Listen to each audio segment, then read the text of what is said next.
ناظرین اکرام السلام علیکم، آپ کا ہمارے چینل ٹی ایس انڈیا میں استقبال ہے۔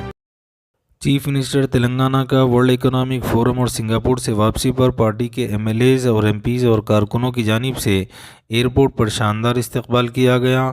رپورٹس کے مطابق تلنگانہ گورنمنٹ نے ورلڈ اکنامک فورم سے 1,78,950 کروڑ کا انویسٹمنٹ لایا ہے اور امکان ہے کہ اس انویسٹمنٹ سے 50,000 نئے جابز بھی آئیں گے۔ ناظرین اکرام، کچھ حالات آپ کے ملاحظے کے لیے۔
ناظرین کرام، اردو کے اس سفر کو مزید بہتر انداز میں کرنے کے لیے امید ہے کہ آپ ہمیں سبسکرائب کر کے ہمت افزائی کریں گے۔